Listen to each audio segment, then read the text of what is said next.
তারা মুসাফির বা তাদের অনেক কষ্ট হয়েছে, এই জন্য তাদেরকে ধন্যবাদ। এত কষ্টের পরও তারা আসছেন এবং আমরা খাস করে ওনাদের জন্য যেন দোয়া করি।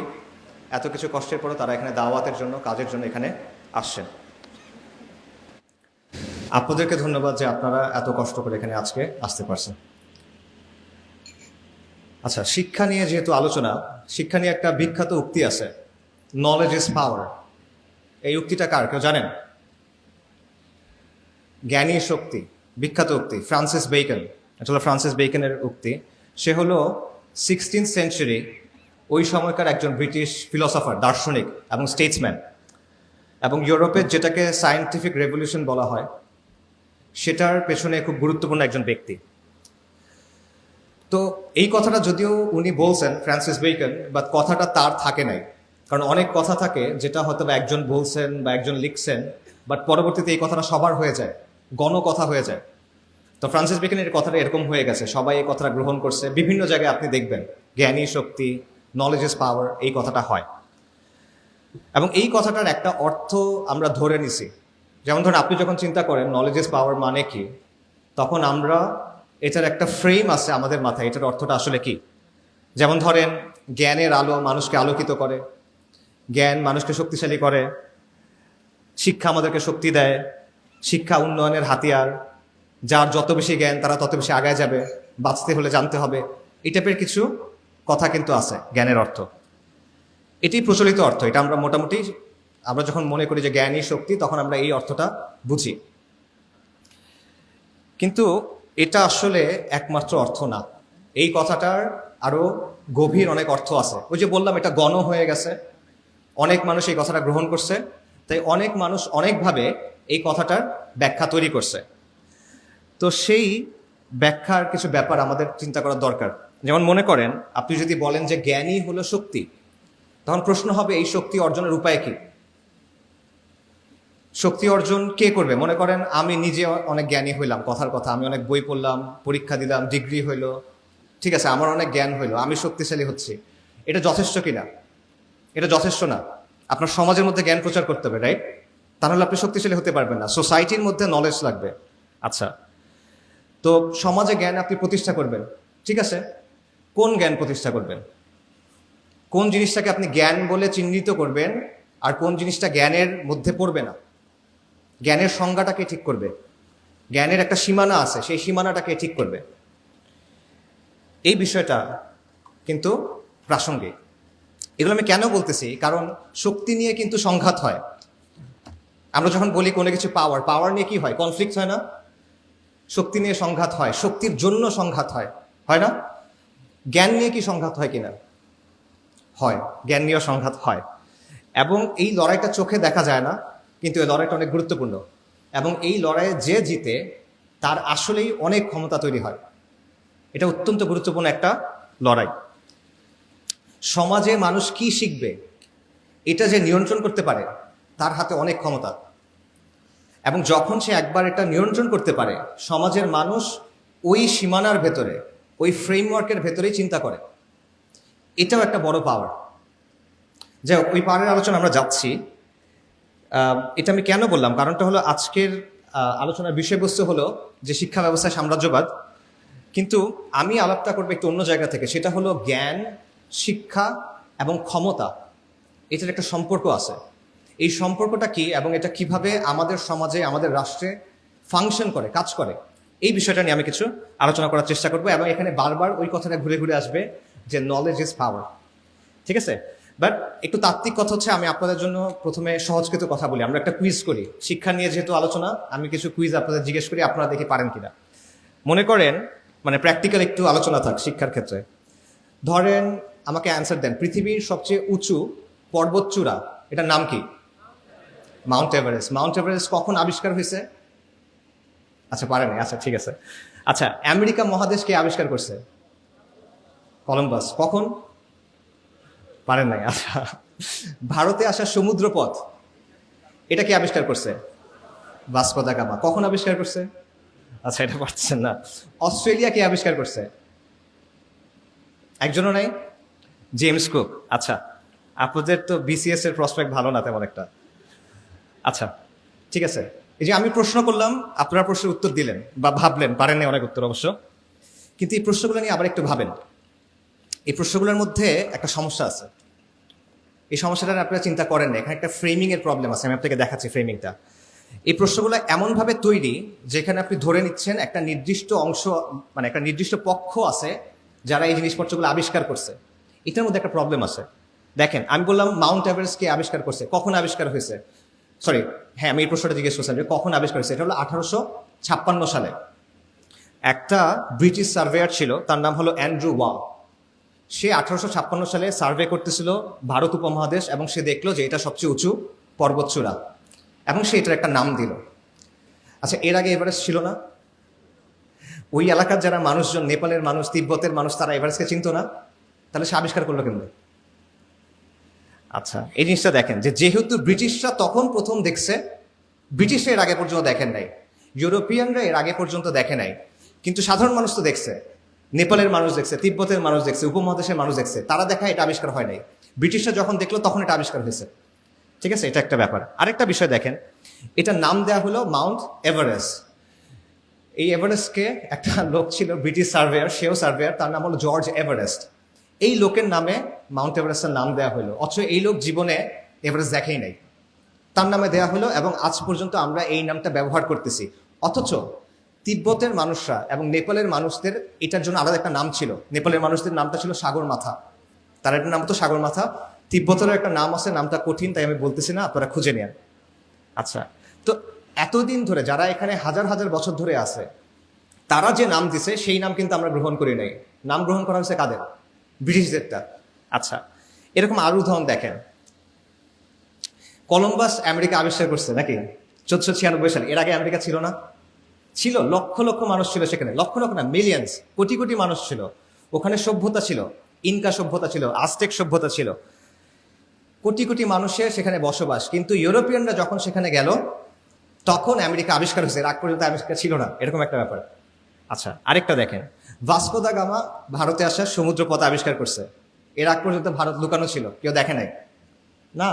এই সমুদ্রপথ আরবরা, পার্সিয়ানরা এবং ভারতীয় মার্চেন্টরা, বণিকরা শত শত বছর বা আরো বেশি ব্যবহার করছে। ভাস্কো দা গামা হলো প্রথম ইউরোপিয়ান যে এটা ইউজ করছে, কিন্তু আমরা বলতেছি সে এটা আবিষ্কার করছে, সে কিন্তু এটা আবিষ্কার করে নাই। অস্ট্রেলিয়া জেমস কুক আবিষ্কার করছে, আপনারা যারা বিসিএস দিবেন মনে রাখেন 1770 সালে। এটাও কিন্তু আবিষ্কার না, তখনও অলরেডি অস্ট্রেলিয়াতে লক্ষ লক্ষ মানুষ বসবাস করে। যেহেতু ইউরোপিয়ানরা প্রথম সেখানে গেল, তাই তখন অস্ট্রেলিয়া আবিষ্কার হলো। ঠিক আছে, অর্থাৎ তারা আসলে কি করছে? তারা প্রথম ইউরোপিয়ান যারা এই কাজটা করছে, কিন্তু এটাকে প্রেজেন্ট করা হয় কি তারা মানব জাতির মধ্যে প্রথম যারা এই কাজটা করছে। অর্থাৎ ইউরোপ যখন কোনো কিছু একটা করে তখন এটা মানব জাতির মধ্যে প্রথম হয়ে যায়। ইউরোপের যেটা অবস্থান, এটা মানব জাতির জন্য অবস্থান। এইটা হলো এই ফ্রেমিংটার প্রবলেম। ঠিক আছে, যদি ইউরোপ না জানে তাহলে সেটা বাস্তব না, যদি ইউরোপ না দেখে তাহলে এটা আবিষ্কার হয় নাই, যদি ইউরোপ নাম না দেয় তাহলে আগের কোনো নাম নাই। যদি ইউরোপ যখন কোনো জিনিসকে ইউরোপ জানে, যখন কোনো জিনিসকে ইউরোপ দেখে, তখন ওটা জ্ঞান হয়ে ওঠে, তার আগ পর্যন্ত এটা জ্ঞান না। ইউরোপ জানার আগে কোটি কোটি মানুষ জানে, আমেরিকায় কোটি কোটি মানুষ ছিল, ভারতবর্ষে ব্যবসা হয়ে আসছে হাজার হাজার, মানে শত শত হাজার হাজার বছর ব্যবসা হয়ে আসছে, ডাজন্ট ম্যাটার। ইউরোপ যেহেতু জানে না, এটা জ্ঞান না। সো ইউরোপ হলো মানদণ্ড, দ্য ওয়েস্ট হলো মাপকাঠি, ক্রাইটেরিয়ান, যেটা দিয়ে আপনি রিয়ালিটিকে এবং জ্ঞানকে বিচার করেন। এটা হলো বায়াস, এটাকে নাম আছে, এটা হলো ইউরোসেন্ট্রিক বায়াস বলা হয় বা ইউরোসেন্ট্রিজম বলা হয়। আমি বলি এটা হলো ফিরিঙ্গি কেন্দ্রিকতা। এটার আরেকটা এক্সাম্পল দিই, আমার কাছে স্লাইড থাকলে আমি দেখাতে পারতাম। সেটা হলো, আপনারা ম্যাপ দেখেন না, বিশ্ব মানচিত্র, এখনকার যতগুলো বিশ্ব মানচিত্র আছে এটা একটা নির্দিষ্ট ফরম্যাটে তৈরি করা হয়, এটাকে বলা হয় মার্কেটের প্রজেকশন। মার্কেটার 1569 সালে একজন ইটালিয়ান ন্যাভিগেটর ছিলেন, উনি একটা ম্যাপ তৈরি করছিলেন ওয়ার্ল্ডের, তার নাম হলো গেরডাউস মার্কেটার। এটার আদলেই বর্তমানের অধিকাংশ ম্যাপ তৈরি করা হয়। এখন এই ম্যাপগুলো যদি আপনারা খেয়াল করেন বা আপনাদের কাছে মোবাইল থাকলে এখন চেক করতে পারেন, দেখবেন ইউরোপ এবং উত্তর আমেরিকাকে, নর্থ আমেরিকাকে বড় করে দেখানো হয়, আফ্রিকা, ল্যাটিন আমেরিকা, এশিয়া ছোট করে দেখানো হয়। এবং আপনারা চেক করবেন গ্রিনল্যান্ডের সাইজ ওই মানচিত্রে আর আফ্রিকার সাইজ কাছাকাছি। অথচ গ্রিনল্যান্ডের আয়তন কত জানেন কেউ? লাইক 2 মিলিয়ন স্কোয়ার কিলোমিটারের মতো। আফ্রিকার কত? 30 মিলিয়ন স্কোয়ার কিলোমিটার, 15 গুণ। ম্যাপ খুলে দেখবেন গ্রিনল্যান্ড এবং আফ্রিকার সাইজ কাছাকাছি ধরনের। ঠিক আছে, এটা কেন?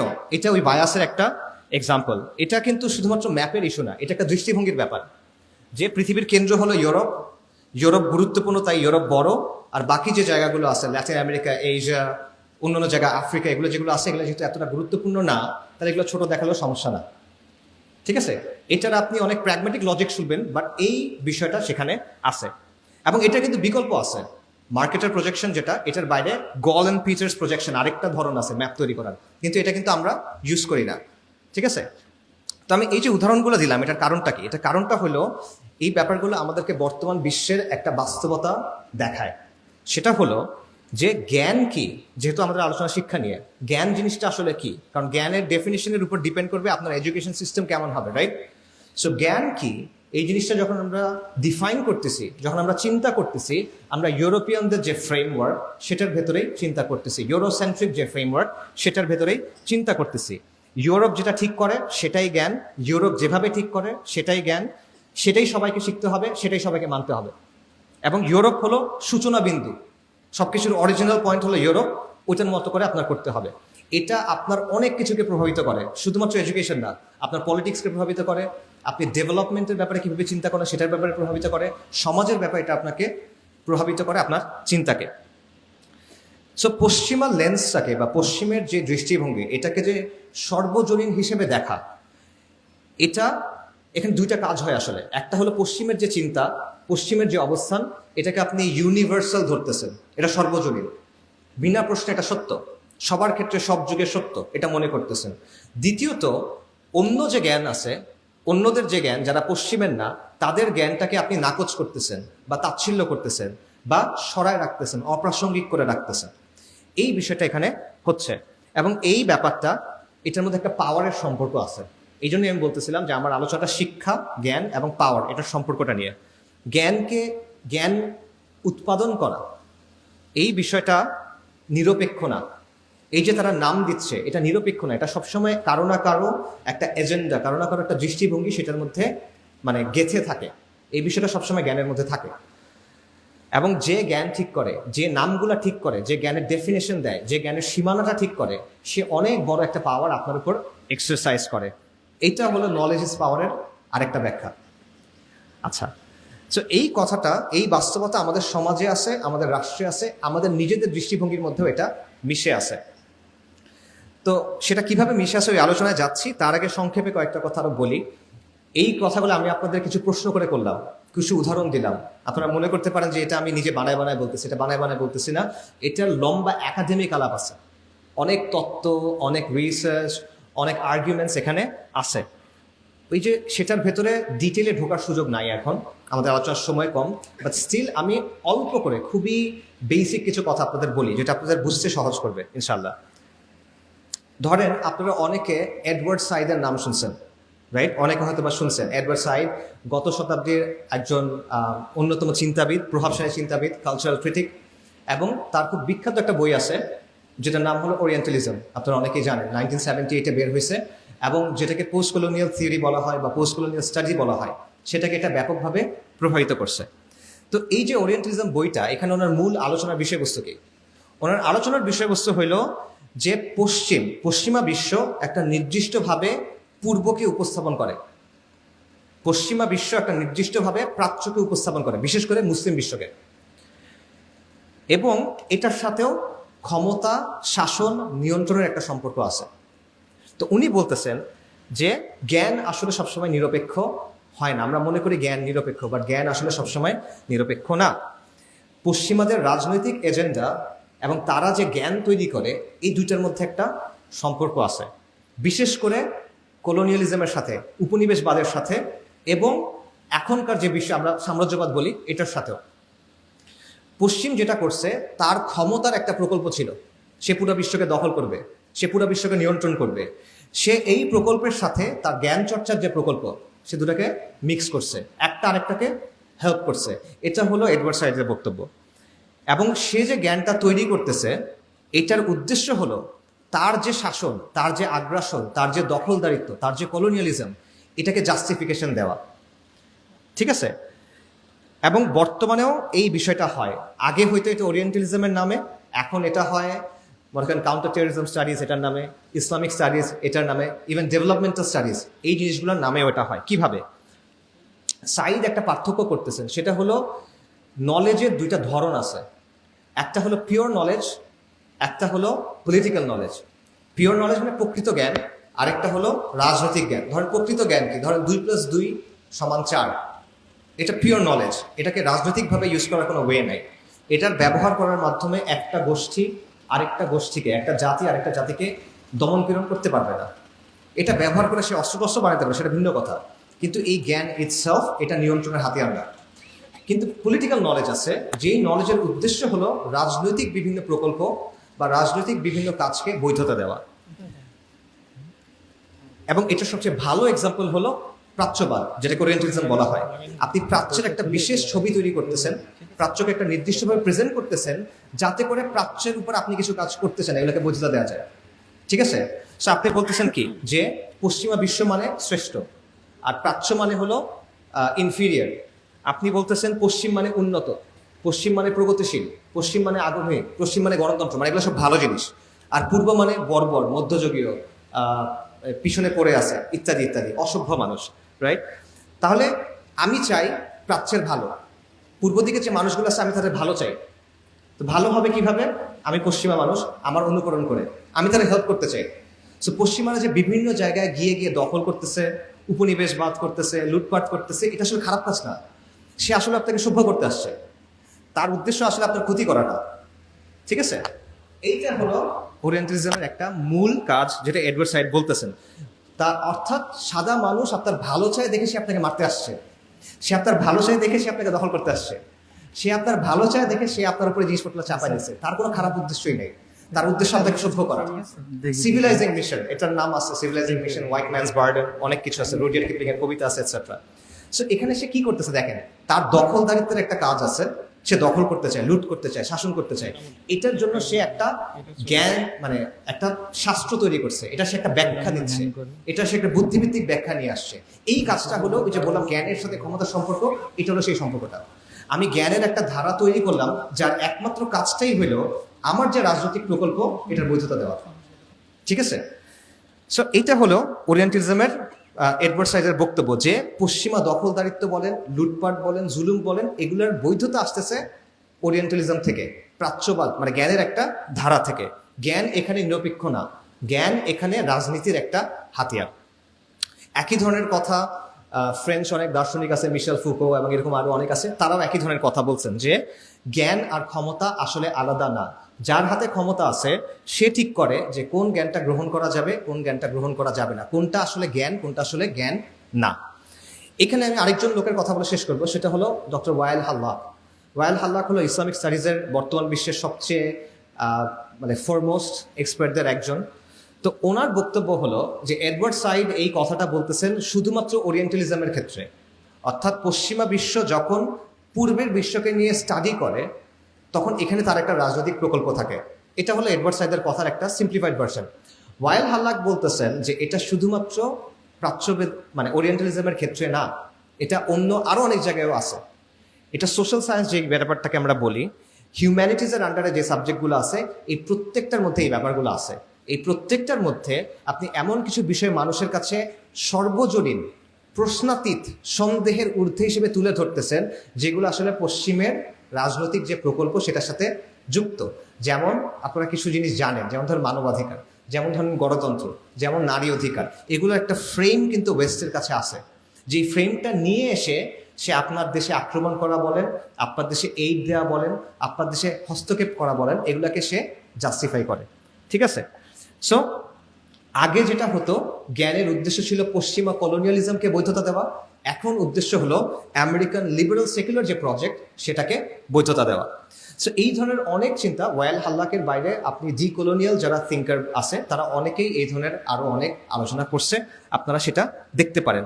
এটার মূল কথা হলো যে যখন আপনি শুধুমাত্র পশ্চিমের যে দৃষ্টিভঙ্গি, তাদের যে জ্ঞানের সংজ্ঞা, তাদের যে জ্ঞানের সীমানা, এটাকে যদি আপনি চূড়ান্ত হিসেবে গ্রহণ করে নেন, তাহলে আপনি অলরেডি অন্য সবগুলোকে নাকচ করতেছেন এবং আপনি তার নিয়ন্ত্রণের ভিতরে ঢুকে গেছেন। এটা হলো রিয়ালিটি। যে কোনো নিয়ন্ত্রণের প্রক্রিয়া আলটিমেটলি চিন্তা থেকে শুরু হয়, এবং যে কোনো প্রতিরোধের প্রক্রিয়া আলটিমেটলি চিন্তা থেকে শুরু হয়। ঠিক আছে? সো এটা হলো বাস্তবতা। তো আমাদের বর্তমানের সাথে এটা সম্পর্ক কি? আমি অনেক তত্ত্ব বলছি, বর্তমানের সাথে সম্পর্ক কি? আমাদের পুরা দেশের, আমাদের রাষ্ট্রে, আমাদের শাসন ব্যবস্থায়, আমাদের শিক্ষা ব্যবস্থায়, আমাদের সমাজ ও সংস্কৃতিতে দুইটা শক্ত বায়াস আছে, যেটা আপনারা দেখবেন। একটা হলো পশ্চিমা বায়াসটা, আরেকটা হলো কলকাতা কেন্দ্রিক একটা বায়াস। ঠিক আছে? আমি আপনাদের এক্সাম্পল দিই, আপনারা মিলান। ধরেন আমাদের ইতিহাসের বইগুলোতে সুলতানি আমলের যে শাসন বা আওরঙ্গজেব, এই টাইপের শাসকদের কিভাবে দেখা হয়? দখলদার, দাঙ্গাবাজ, তাই না? আর হিন্দু যে শাসক আছে, বৌদ্ধ যে শাসক আছে, তাদের কিভাবে দেখা হয়? এটা হলো আমাদের গৌরবের সময়। এটা হলো কলকাতা কেন্দ্রিক বায়াসের একটা এক্সাম্পল। আরেকটা দেখেন, আমাদের সমাজ বইগুলোতে কলকাতার নবজাগরণ, যেটা হলো হিন্দু সমাজের ভেতরে একটা সংস্কার মুভমেন্ট, সেটা নিয়ে 4-5 পৃষ্ঠা লম্বা আলোচনা। আর আপনি মুসলিম সমাজের মধ্যে যে সংস্কার আন্দোলন আছে, তাদের নিয়ে আলোচনা দেখেন 1 প্যারা 2 প্যারা। এটা আমি নিজে খুঁজে দেখছি। 23 সালে, ওই 24 সালের শুরুতে আমরা এগুলো খুঁজে দেখছিলাম। হাজী শরীয়তুল্লাহ, ফরাইজি আন্দোলন, তিতুমির, শাহ ওলিউল্লাহ মুহাদ্দিস দেলভি, ঠিক আছে, সাইয়েদ আহমেদ শাহিদ, ওলেমায়ে দেওবন্দ, বা এই টাইপের যত মুভমেন্ট আছে, এগুলো নিয়ে কোনো আলোচনা আপনি পাবেন না। অল্প অল্প কিছু আলোচনা হয়তো বা ফরাইজিদের নিয়ে আসে। এটা সে তুলনা করেন রাজা রামমোহন রায়কে নিয়ে কত লম্বা আলোচনা, ঈশ্বরচন্দ্র বিদ্যাসাগরকে নিয়ে কত লম্বা আলোচনা। বায়াসের একটা এক্সাম্পল এটা। আচ্ছা, ব্রিটিশ বিরোধী আন্দোলনে মুসলিমদের যে লম্বা গৌরবের ইতিহাস, এটা আপনি পাচ্ছেন না। ফকির আন্দোলন থেকে শুরু করে, ফকির বিদ্রোহ থেকে শুরু করে 1857 সালে মহা অভ্যুত্থান বলেন, বালাকোটের কথা বলেন, বারাসাতের কথা বলেন, তিতুমিরের কথা বলেন, খিলাফত আন্দোলনের কথা বলেন, মাওলানা উইলায়াত আলী, মাওলানা ইনায়াত আলী, ওনাদের কথা বলেন, ফরাইজিদের কথা বলেন। এই আলোচনা নাই। কার আলোচনা আছে? সূর্য সেনের আলোচনা আছে, প্রীতিলতার আন্দোলন আলোচনা আছে, ক্ষুদিরাম আর প্রফুল্ল চাকির আলোচনা আছে। তারা কোত্থেকে আসতেছে? আবারও এটা একটা বায়াসের এক্সাম্পল, কলকাতা কেন্দ্রিক বায়াস, সেটার একটা এক্সাম্পল।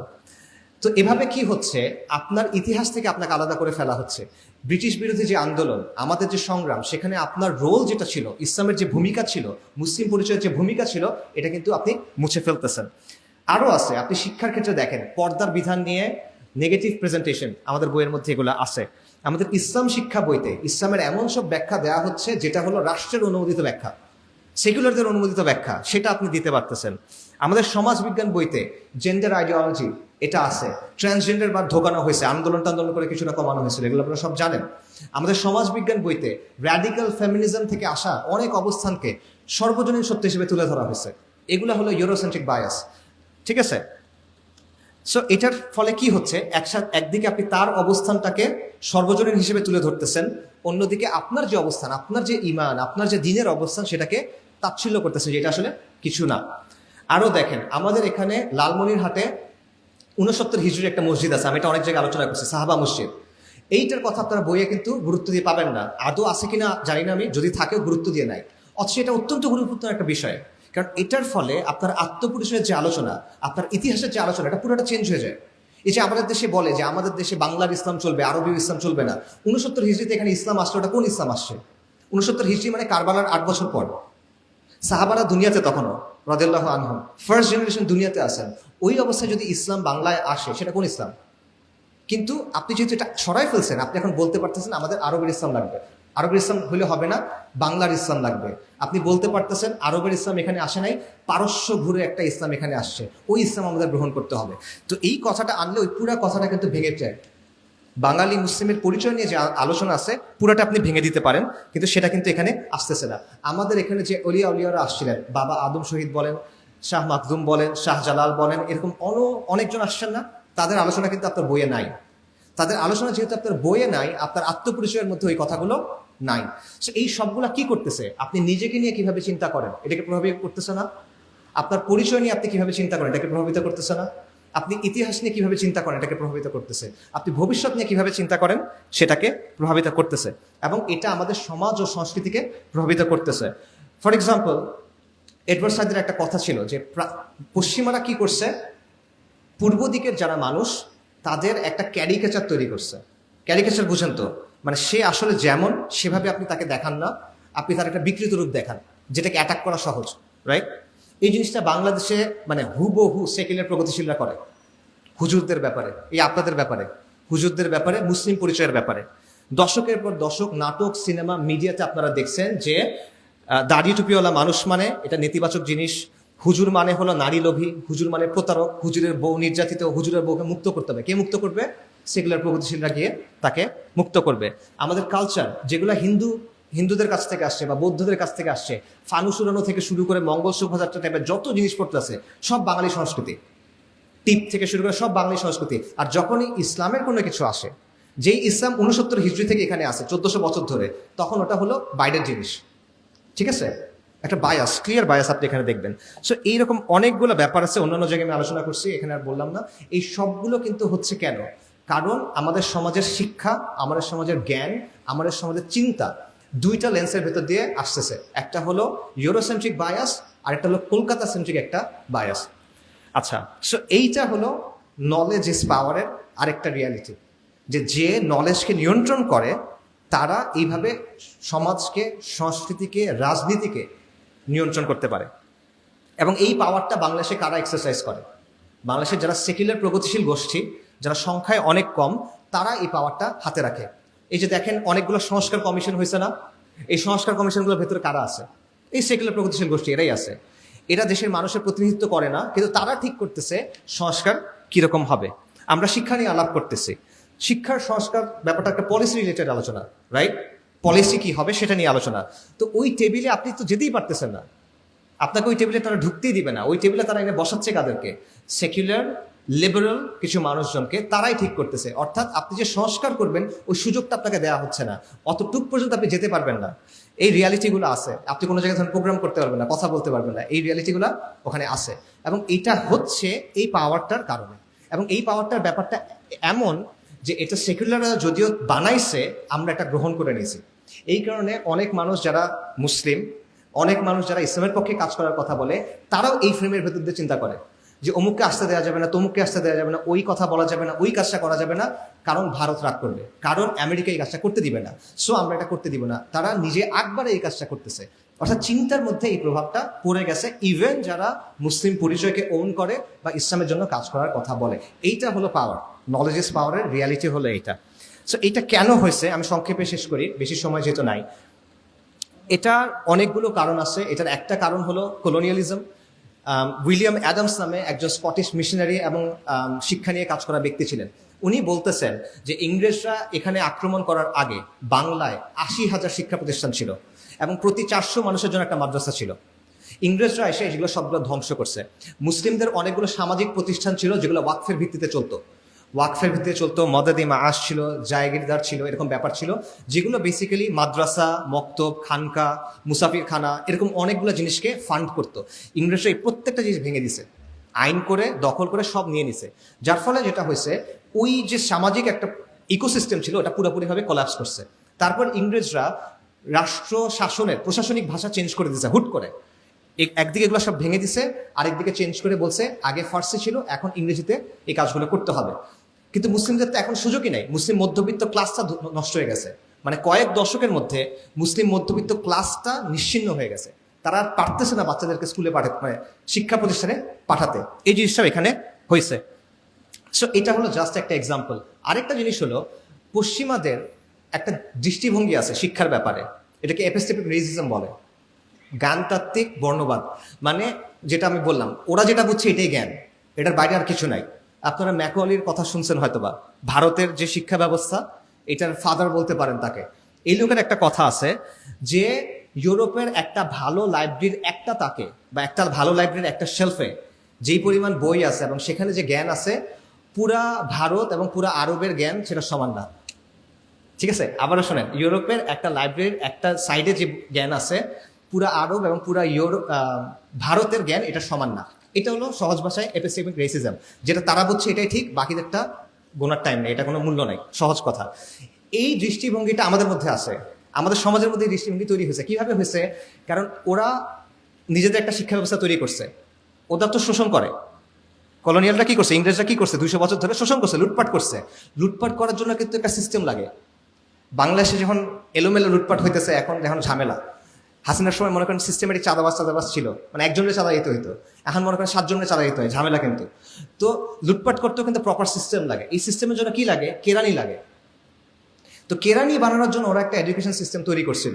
তো এই সিস্টেম থেকে কেরানি তৈরি হয়েছে যারা ওদের মতো করে চিন্তা করে।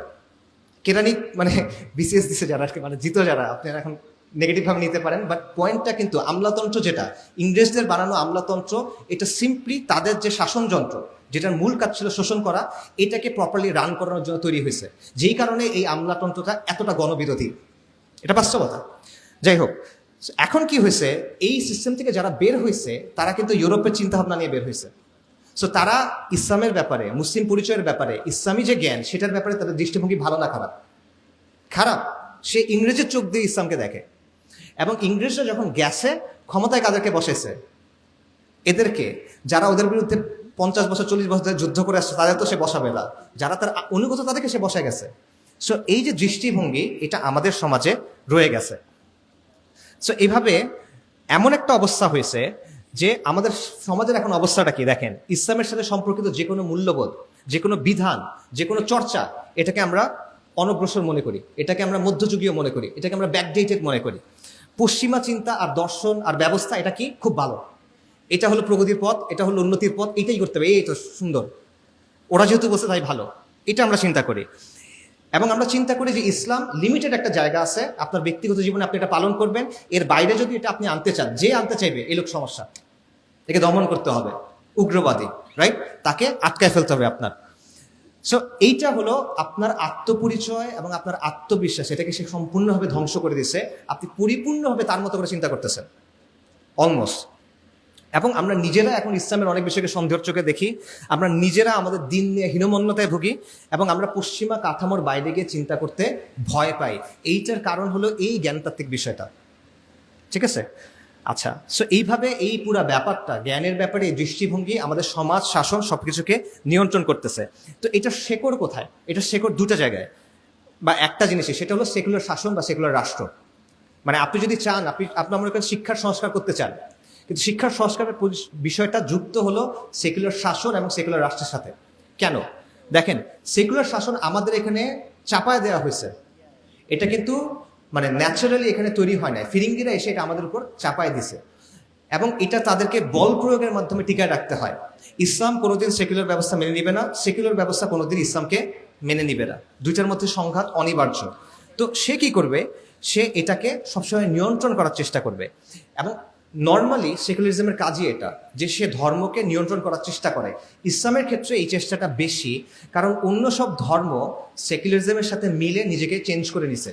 খ্রিস্ট ধর্মের কথা চিন্তা করেন, ইহুদি ধর্মের কথা চিন্তা করেন, তারা এটা করছে, কিন্তু ইসলাম এটা করতেছে না। ইসলাম এখনো বলতেছে যে চূড়ান্ত কর্তৃত্ব কার? আল মালিকুল মুলক, আল্লাহর। সো সে যেহেতু এটা মানতেছে না, তার প্রতি আমার বেশি ফোকাস করতে হবে, তার প্রতি আমার বেশি চাপ দিতে হবে, এই জিনিসটা তারা করতেছে। এই কারণে সেকুলার ব্যবস্থা কন্টিনিউয়াসলি এটা চেষ্টা করতে থাকবে সে যেন সমাজে ইসলামের প্রভাবটা কি করতে পারে, নিয়ন্ত্রণ করতে পারে। এটা সে কন্টিনিউয়াসলি চেষ্টা করতে থাকবে, এবং যতদিন ইসলামের এই স্বকীয়তাটা থেকে যাবে, সেকুলার ব্যবস্থা কিন্তু নিশ্চিন্ত ফিল করবে না। তার মধ্যে একটা অনুভূতি থাকবে যে এদিক থেকে আমার বিপদ হবে, এই জিনিসটাকে আমার থামাতে হবে, এই চিন্তাটা তার অলওয়েজ থাকবে। এই জন্য সে কি করবে?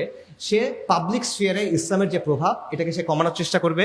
সে ইসলামের রাজনৈতিক যে চেতনা বা সামগ্রিক যে চেতনা, এটাকে ভেঙে ফেলার চেষ্টা করবে, এবং সে মুসলিমদের চেষ্টা করবে মুসলিমরা যেন আদর্শিকভাবে সেকুলার কাঠামোকে গ্রহণ করে নেয়। সো এই কারণে শিক্ষা এবং জ্ঞান নিয়ে যে বিষয়টা, এটা সরাসরি সেকুলার শাসনের সাথে জড়িত। এবং আবারও এটা অন্য একটা ভাবে চিন্তা করতে পারে, সেটা হলো আধুনিক যে শাসন, এটা দুইটা দিক আছে। একটা হলো রাষ্ট্রের বল প্রয়োগের ক্ষমতা, একটা হলো রাষ্ট্রের মানুষের চিন্তাকে নিয়ন্ত্রণ করার ক্ষমতা। একটা হলো শক্তি প্রয়োগ, একটা হলো সম্মতি উৎপাদন। শক্তি প্রয়োগ কিভাবে হয়? আর্মি, পুলিশ, বিচার বিভাগ, র্যাব, ট্যাব, এই যেগুলো আছে, এদের কাজ কি? আপনাকে পিটায় সোজা রাখা, রাইট? সহজ ভাষায় এটার কাজ এটা। কিন্তু এর বাইরে কিছু জিনিস আছে যেটার কাজ হলো আপনার চিন্তাটা একটা লাইনের মধ্যে রাখা। আপনি যদি বাইরে গিয়ে চিন্তা না করেন, বরং আপনি এটাকে ভালো বলে মেনে নেন, এটা সে করাইতে চায়। কারণ স্রেফ অস্ত্রের জোরে আপনি দীর্ঘমেয়াদে কোনো শাসনটা টিকে রাখতে পারবেন না। কন্টিনিউয়াসলি মেরে কেটে এটা করা যায় না। মানুষের চিন্তাটাকে যদি আপনি নিয়ন্ত্রণ করতে পারেন, মানুষ যদি একবার মনে করে যে না ঠিক আছে, এটা খারাপ কি, ভালো তো, এটার জন্য আমি তো গ্যাঞ্জামে কেন যাব, তখন কিন্তু আপনি এটা পারবেন। সো এই জিনিসটা এখানে খুব গুরুত্বপূর্ণ, এবং আদর্শিক কিছু ব্যাপার রাষ্ট্রের জন্য ইউজ করে যাতে করে সে সমাজের মানুষের চিন্তাকে নিয়ন্ত্রণ করতে পারে। এবং এটার জন্য কী কী ইউজ করে সে এখানে ইউজ করে মিডিয়া, সে এখানে ইউজ করে বিভিন্ন প্রতিষ্ঠান এবং সংস্কৃতি, এবং সে ইউজ করে শিক্ষা ব্যবস্থা। সে শিক্ষা ব্যবস্থার মধ্য দিয়ে আপনাকে কিছু জিনিসপত্র ছোটকাল থেকে বুঝায় দেয়, মগজ ধোলাই করে সহজ ভাষায়, যাতে করে আপনি এটার বিরোধিতা না করেন, যাতে করে আপনি এটাকে প্রশ্ন না করেন, যাতে করে আপনি মনে করেন যে না, এই জিনিসটা আমার জন্য ভালো। সো যাই হোক, আমি যদি শেষ করি, সেটা হলো আলটিমেটলি আপনি যদি এখানে আমাদের আলোচনার যে টপিক, আপনি যদি এই যে শিক্ষায় সাম্রাজ্যবাদ বলেন অথবা পশ্চিমের যে নিয়ন্ত্রণ, কলকাতা কেন্দ্রিক যে বায়াস, এগুলো থেকে যদি আপনি বের হইতে চান, তাহলে আপনার এই সমস্যার কেন্দ্রটাকে বুঝতে হবে। এই সমস্যাটা কোত্থেকে আসতেছে? এই সমস্যাটা আসতেছে এই সেকুলার শাসন এবং সেকুলার রাষ্ট্র ব্যবস্থা থেকে। এটা বিচ্ছিন্ন কোনো ইস্যু না, ঠিক আছে? আপনি মনে করেন সহজ ভাষায় আপনি চাচ্ছেন শিক্ষায় ইসলামকে আনতে, প্রাইমারি স্কুলে শিক্ষায় ইসলাম আনুক, আপনি এটা চান, ওকে ফাইন, খুব ভালো হচ্ছে। কিন্তু সে তো আপনাকে দিবে না। কে দিবে না? সেগুলো রাষ্ট্র কাঠামো আপনাকে দিবে না। সে বলবে তোমাকে আমি এখানে এটা দিতে আনতে পারে, তোমাকে এটা আমি করতে দিতে পারি না, সে আপনাকে এটা বলবে। কারণ এটা কি? তার অস্তিত্বের সাথে জড়িত। একটু আগে যেটা বললাম, ইসলামকে তার কন্টিনিউসলি নিয়ন্ত্রণ করতে হবে। এবং দ্বন্দ্বটা এই কারণে আসলে শিক্ষার না, শিক্ষাটা এটা একটা গুরুত্বপূর্ণ অংশ, বাট দ্বন্দ্বটা হলো ইসলামের সাথে সেকুলার ব্যবস্থার দ্বন্দ্ব। এটার একটা ম্যানিফেস্টেশন, এটার একটা উপসর্গ, এটার একটা প্রকাশ হলো এই জ্ঞান নিয়ে, এই শিক্ষা ব্যবস্থা নিয়ে দ্বন্দ্ব, সেটা। সো আপনি যদি এই মূল দ্বন্দ্ব সলভ করতে না পারেন, দীর্ঘমেয়াদে আপনার কোনো সংস্কার আসবে না। এখন এই সমাধানটা আপনি কিভাবে করবেন? দেখেন, আমাদের সমাজে যতগুলো তর্ক আছে, তার বেশিরভাগ তর্ক আপনি দেখবেন এই ইউরোসেন্ট্রিক যে বায়াস, অর্থাৎ পশ্চিমা লেন্স দিয়ে দেখা, এটার সাথে জড়িত, এবং ইসলাম আর সেকুলার ব্যবস্থার যে দ্বন্দ্ব, সেটার সাথে জড়িত। আমি আপনাদের একটা সহজ এক্সাম্পল দিই। এখন অনেক আলোচনা হচ্ছে নারী কমিশন নিয়ে। নারী কমিশনের কিছু বক্তব্য, এটা নিয়ে উলামায়ে কেরাম এবং ইসলামপ্রিয় জনতা, সাধারণ মানুষও এটার বিরুদ্ধে সবাই কথা বলতেছে, রাইট? আচ্ছা, এখানে তর্কগুলো আসলে কেন হচ্ছে বলেন তো? নারী কমিশন অধিকারের ব্যাপারে কিছু অবস্থানকে ধ্রুব সত্য মনে করে। নারীর অধিকারের ব্যাপারে তারা কিছু অবস্থান আছে যেগুলোকে তারা ধ্রুব সত্য মনে করে, এবং তারা মনে করে সমাজ এবং শাসন এগুলো অনুযায়ী চলা উচিত। এটাই তো অবস্থান।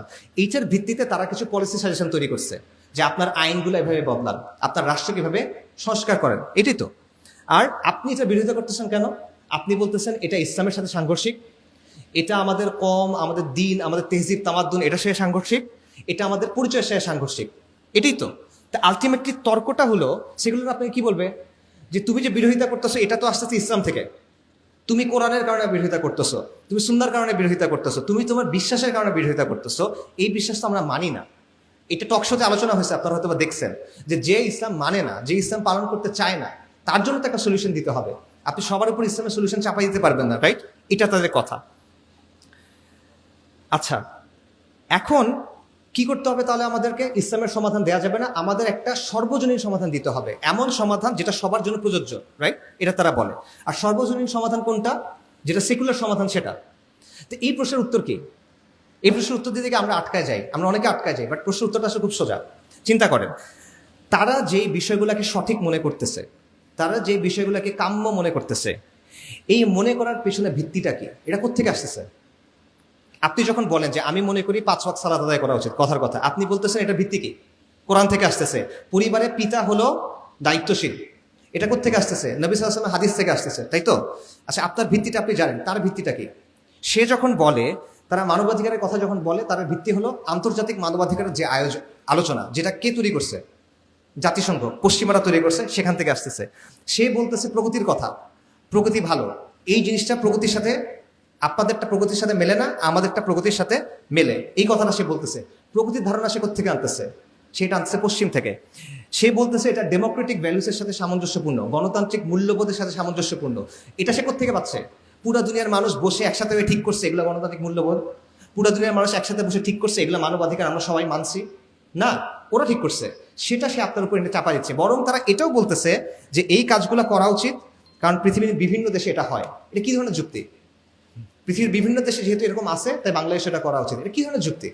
আপনি আমাকে প্রুফ করে দেখান যে জিনিসটা সঠিক।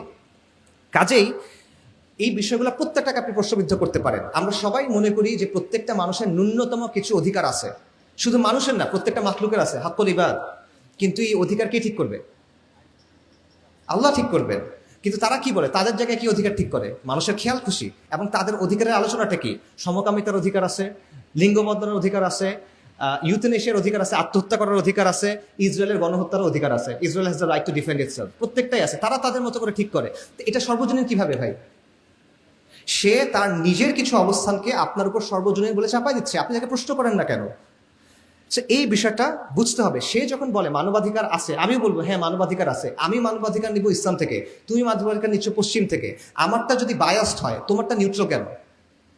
রাইট? এই প্রশ্নটা আবার তাকে করতে পারতে হবে। প্রত্যেকটা জিনিসের ক্ষেত্রে আমি বলতে পারি, প্রগতির নামে তোমরা এমন কিছু কাজকর্ম করছো যার কারণে তোমাদের সমাজ ধ্বংস হয়ে যাচ্ছে, তোমাদের পরিবার ধ্বংস হয়ে যাচ্ছে, এটা আমি চাই না।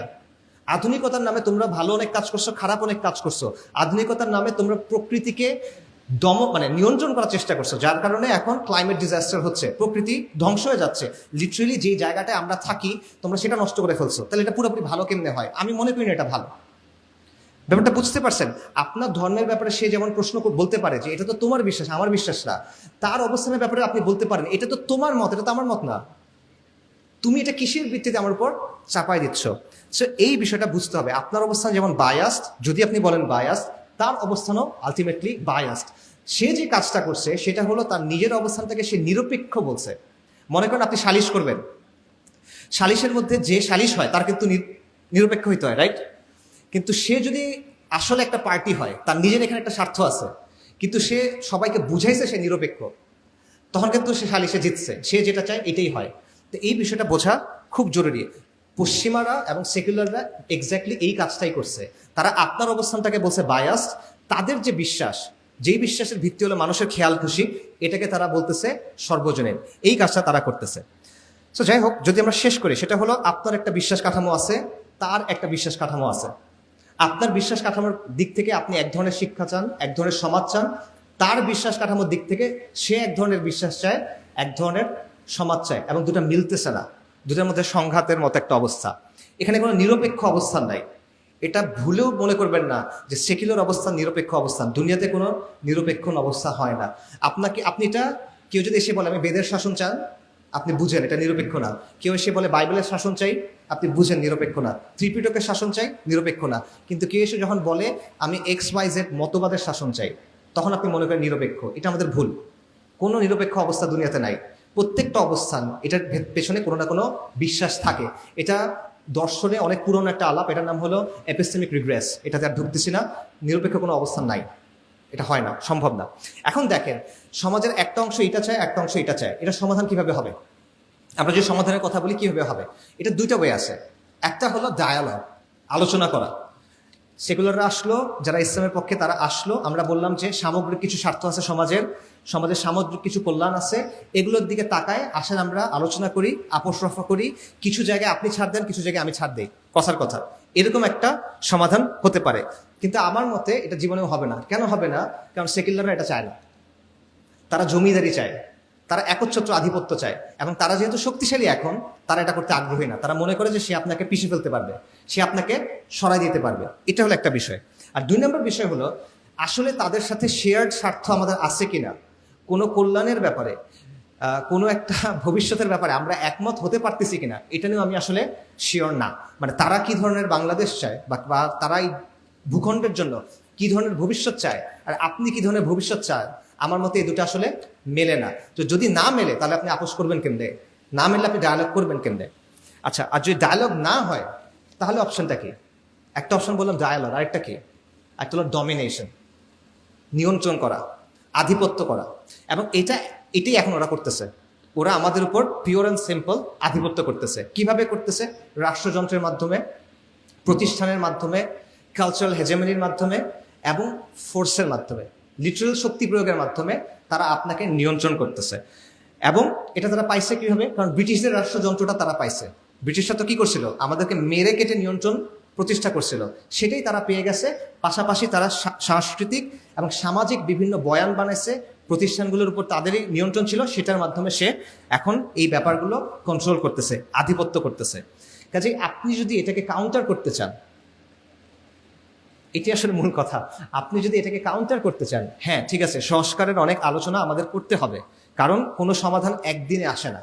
বাট আপনি যদি আলটিমেটলি এটাকে চেঞ্জ করতে চান, তাহলে আপনার খালি সংস্কার নিয়ে চিন্তা করলে হবে না, আপনারও বুঝতে হবে যে এটা সলিউশন হলো ওদেরকে ডমিনেট করা। এটা সলিউশন হলো সে আপনার উপর আধিপত্য কায়েম করছে, আপনি যদি দীর্ঘমেয়াদী সমাধান চান আপনাকে এই জিনিসটা ভেঙে ফেলে আপনার হক আদায় করতে হবে, সেটা যে কোনো মিনসে আপনার জরুরি, সেটা আপনার সব করতে হবে। এটা কিভাবে হবে? মানে কেউ যখন আপনার হক দিতে চায় না, আপনি তার কাছ থেকে হক নিবেন, সে আপনার উপর চাপাই দিচ্ছে, আপনি সুন্দর করে বললেন, সে শুনল না, এখন আপনি কি করবেন বলেন? চলে যাবেন? আচ্ছা হক দরকার নেই আমার, কি করবেন? এটা হলো ডমিনেশন, এই জিনিসটা লাগবে। সো সে যদি না থামে, সে যদি না শোনে, তাহলে তাকে বাধ্য করতে হবে। সিম্পল, দুনিয়ার নিয়ম এটা। আপনি অনেক সুন্দর সুন্দর কথা বলতে পারেন, বাট দুনিয়ার নিয়ম হলো এটা, এটা আমাদের মাথায় রাখতে হবে। এবং এটা কিভাবে করবেন? এখানে অবশ্যই সংস্কারের বিভিন্ন কাজের কথা আসবে, এখানে আদর্শিক লড়াইয়ের কথা আসবে, এখানে সামাজিক শক্তির কথা আসবে, সামাজিক আন্দোলনের কথা আসবে, জ্ঞান চর্চার বিকল্প ধারা তৈরি এটার কথা আসবে, শক্তির ব্যবহার এটার কথাও আসবে।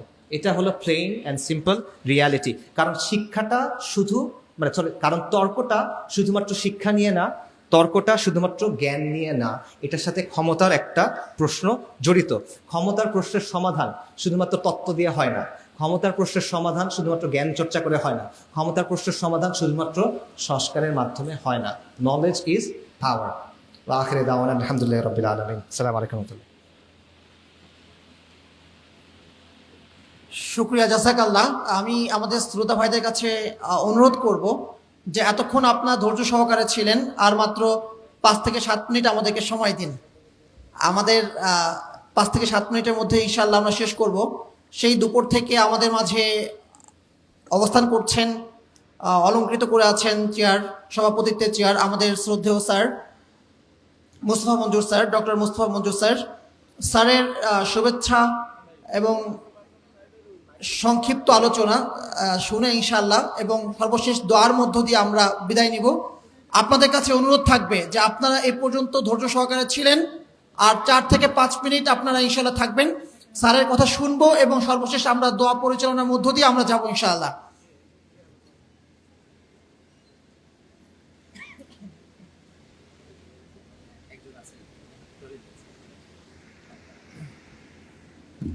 আসসালামু আলাইকুম ওয়া রাহমাতুল্লাহ।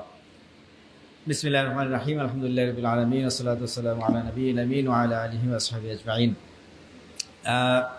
আসলে কিছু বলবো না, 5 মিনিটের সময় আমি আসলে নেব না আপনাদের, কারণ বিকেল থেকে আপনারা শুনছেন অনেক কথা। আমার অবস্থা হচ্ছে বাংলাদেশের প্রেসিডেন্টের মতো, যে থাকতে হবে মর্যাদায়, ঠিক আছে, ওই কাজে কামে কিছু না। কিংবা যদি আবার ওইভাবে বলেন যে ওই যে আপনারা শুনছেন হয়তো যে ওয়াজ মাহফিলে বয়ান করতেছে একজন, বাকি সামনে শ্রোতা নাই, একজন বসে আছে, সে হলো মাইকওয়ালা। যেহেতু সভাপতি আমার শেষ পর্যন্ত থাকতে হবে, আমি আসি আর কি। তো যাক, আসলে মনোযোগ দিয়ে শুনছিলাম, অনেকগুলো কথাই আসছে আমাদের। যে বিষয়টা একটু বলতে চাই, 1 মিনিটে শেষ করে দেবো, সেটা হচ্ছে যে আমরা আসলে এই যে সাম্রাজ্যবাদী একটা আগ্রাসনের মধ্যেই বড় হচ্ছি, এবং আমাদের চতুর্দিকে এই বিষয়টা আছে, এবং এটার সবচেয়ে বড় প্রভাব, ক্ষতিকর প্রভাব বলি আর একেবারেই সেকুলার প্রভাব বলি, সেটা কেবলমাত্র আমাদের ইসলামপন্থী যারা, তাদের উপরেই সবচেয়ে বেশি পড়ছে। আমরাই সবচেয়ে বেশি এফেক্টেড। এবং এটার যে এটা থেকে উত্তরণের যে উপায়গুলো, অনেকেই অনেক কথা বলে গেছেন। একটা বিষয় সবসময় মাথায় রাখবেন, সেটা হচ্ছে ইসলাম সবচেয়ে বেশি ক্ষতিগ্রস্ত হচ্ছে এদের দ্বারা, এবং এটা থেকে মুক্তি পাওয়ার মাধ্যমও একমাত্র ইসলাম। আমরা যদি এটাকে ছেড়ে বের হয়ে যাই ইসলাম থেকে, না যে না ইসলাম যেহেতু ক্ষতিগ্রস্ত হয়ে যাচ্ছে, আমাদের আইডেন্টিটি নিয়ে ক্রাইসিস সৃষ্টি হচ্ছে, আমরা এটা ছেড়ে দিলাম, কখনোই হবে না। এবং এটাকে মোকাবেলার একমাত্র মাধ্যমও কিন্তু ইসলাম। আমরা যত বেশি ইসলামকে আঁকড়িয়ে ধরবো, তত বেশি আমরা আসলে এটা থেকে মুক্তি পেতে পারবো। আর 2টা ইস্যু বলা হচ্ছে যে আমরা শিক্ষা ব্যবস্থার ক্ষেত্রে আমরা সমন্বিত একটা রূপের দিকে যাওয়ার চেষ্টা করবো, 1 নাম্বার। দ্বিতীয়ত হচ্ছে আমাদের দর্শনকে আমরা চেঞ্জ করব, পুরোপুরি ইসলামী দর্শনকে লালন করার চেষ্টা করব। ইমাম গাজালি বলেন, একটা মানুষ যখন কোনো জায়গায় পুরোপুরি ইসলামী দর্শনকে লালন করতে চায়, নিজের মধ্যে নিয়ে আসতে চায়, নিজের অন্য দর্শনকে বাদ দিয়ে ইসলামী দর্শন নিয়ে আসতে চায়, সেক্ষেত্রে তার 2টা কাজ। 1 নাম্বার কাজ হচ্ছে একটা লং টার্ম একটা গোল সেট করা, যে আমি ক্রমান্বয়ে আসবে, এটা একদিনে চেঞ্জ হয়ে যাবে না একটা মানুষের দৃষ্টিভঙ্গি কিংবা চিন্তা চেতনা কিংবা দর্শন, অনেক সময় নিয়ে একটা প্রসেস রেডি করা। এবং দ্বিতীয়ত হচ্ছে তার সুহবতকে ঠিক করা, সেটা হতে পারে তার আশেপাশে যে সাথী সঙ্গী বন্ধুরা আছে তারা, এবং যিনি গাইড থাকবেন সেইটা ঠিক করা। এইভাবে যদি আমরা প্রসেসে যাই, আমরা আশা করব যে আমরা আসলে কোনো না কোনো সময় এই যে শিক্ষায় ইসলামের বিপক্ষে যে সাম্রাজ্যবাদী মানসিকতা চলছে আমরা সেটাকে মোকাবিলা করতে পারবো। আমি আর কথা বাড়াচ্ছি না। আমি যারা আগত বিশেষ করে শ্রোতা সবাইকে ধন্যবাদ জানাচ্ছি। আমাদের ইন্ডিয়ান মেহমানরা চলে গিয়েছেন, আমি তাদের প্রতি কৃতজ্ঞ। তারা আশায় আমরা কিছু তাদের নলেজ থেকে উপকৃত হলাম। আর বাকি যারা এই অনুষ্ঠান আয়োজন করেছেন, মিডিয়ার থেকে যারা সাপোর্ট দিচ্ছেন কিংবা এই অনুষ্ঠান আয়োজনের পেছনে যারা কাজ করেছেন, সকলকে আমি ধন্যবাদ জানাচ্ছি। আল্লাহ তাআলা সবাইকে জাযায়ে খায়ের দান করুক। ওয়া আখিরু দাওয়ানা আলহামদুলিল্লাহি রাব্বিল আলামিন। আসসালামু আলাইকুম ওয়া রাহমাতুল্লাহ।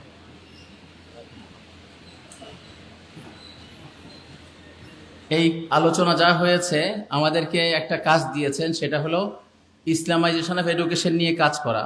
আলহামদুলিল্লাহ এটা নিয়ে কাজ হচ্ছে। আমাদের একটা সোসাইটি আছে, মুসলিম এডুকেশন সোসাইটি, স্কুল প্রতিষ্ঠা পরিচালনার কাজ করে।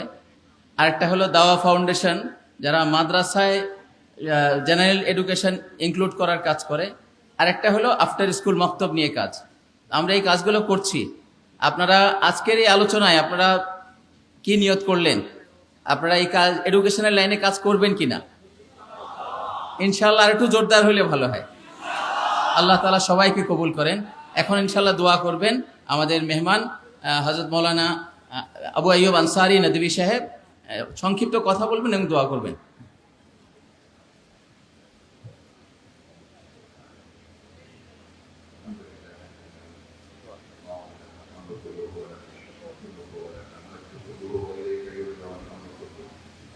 اللهم لا تشرك لنا ما كما أثنيت على نفسك اللهم صل على سيدنا محمد وآله وصحبه وبارك وسلم ربنا آتنا في الدنيا حسنة وفي الآخرة حسنة وقنا عذاب النار اللهم اغفر لنا لما تحبه وترضاه واجعل آخرتنا خيرا من الأولى اللهم إنا نسألك الحق والعافية والمعافاة الدائمة في الدين والدنيا والآخرة والفوز بالجنة والنجاة من النار ربنا تقبل منا إنك أنت السميع العليم وتب علينا إنك أنت التواب الرحيم اللهم إنا نسألك من خير ما سألك منه نبيك حبيبك سيدنا محمد صلى الله عليه وسلم ونعوذ بك من شر ما استعاذك منه نبيك وحبيبك عبدك نبينا محمد صلى الله عليه وسلم أنت المستعان وعليك البلاغ ولا حول ولا قوة إلا بالله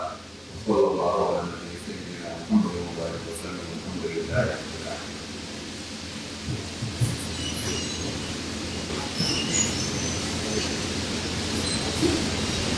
جزاك الله خيرا احسن الجزاء سبحانك اللهم وبحمدك اشهد ان لا اله الا انت استغفرك واتوب اليك সম্ভবত আজকে 2004 দেখা গেছে বাংলাদেশে নিশ্চিত নই তো ইনশাআল্লাহ আগামী থেকে আমরা যাদের পক্ষে সম্ভব সিয়াম পালন করবো কবে সিএম কবে সিএম কবে দেখা গেলে আগামীকাল রাখতে হবে আগামীকাল রাখতে হবে এই তারিখ হিসেবে রাখবেন আগামীকাল তারিখ হিসেবে নাকি কী হবে রাখার নিয়মটা চলে রাখার নিয়ম যে আরাফার কি আছে যে 8 ভলান্টিয়ার ভাইরা আমরা এসএসসি থেকে ভালো হয় তাদের কাজ শেষ হয়ে গেছে আমরা এসএসসি থেকে আসি আমাদের জায়গা এই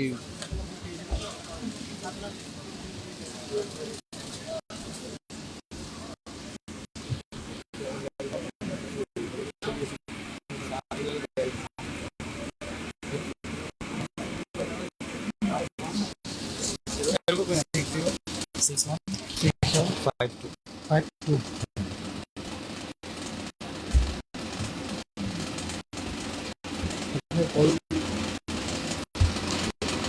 যাদের পক্ষে সম্ভব আমরা মুক্তিত জমা করে দিই সেগুলো জমা হবে ইনশাআল্লাহ জমা কত